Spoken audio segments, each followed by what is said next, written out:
તો જો મારી મહેંદીનો કલર કેટલો ડાર્ક આવ્યો છે. બધા એમ કે ઘરવાળા પ્રેમ કરતા હોય ને તો દટલો કલર આવે. કમેન્ટમાં કહેજો સાચું હોય કે ખોટું. પછી હું ગઈ હતી નીચે, કામ હતું ગટુ કે મમ્મા ખાટલો કોકે તોડી નાખ્યો, બોલો લ્યો.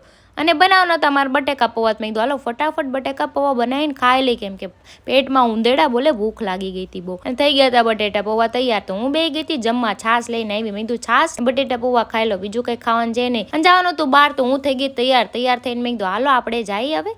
મારે ગાડી લઈને જવાનું હતું, કોઈ હારે આવે એમ હતું નહીં, તો આપણે મોટા વરાછા જવાનું હતું. તૈયાર થઈને જો હું ઉપડી, ત્યાં જઈને સીધા કરી લીધા નેલ આર્ટ કરવાના હતા. તો આપણું કામ સ્ટાર્ટ થઈ ગયું હતું. ક્રિનાલી કરી દીધા હો મને. અને એની જીમીડી આવી હતી, એના માથામાં હાથ ફેરવતી તો હુઈ જાય. મને આવતો તો કંટાળો, મેં કીધું ચા બનાય ન કર, હું આમને હુઈ જાય. અને મારા નેલ આર્ટ જો મસ્ત મજાના થઈ ગયા હતા. મેં કીધું હાલો હવે આપણે સીધા ઘરે પડીએ. જો મસ્ત નેલ આર્ટ કર્યું છે એને ક્રિનાલીએ. અને આવી ગઈ સીધી ઘરે. તો બાપ દીકરી બે કચરો કર્યો. મેં કીધું તમે તમારું કામ જ વધારો. અને ગટુ નહીં પાછા મહેંદી મૂક દે. હું મહેંદી મૂકત કે વીખી નાખ. હવે એને મહેંદી મૂકીને પાછા પવન હોતે નાખે, હુકાઈ જાય ને, એટલે દીકરી રહે ને આપણે તો હું કાંઈ કામ ના નહીં. અને પછી નીકળી ગયા બહાર. ફૂલ વ્લોગ જોયો તો મારી ચેનલમાં આવી ગયો છે.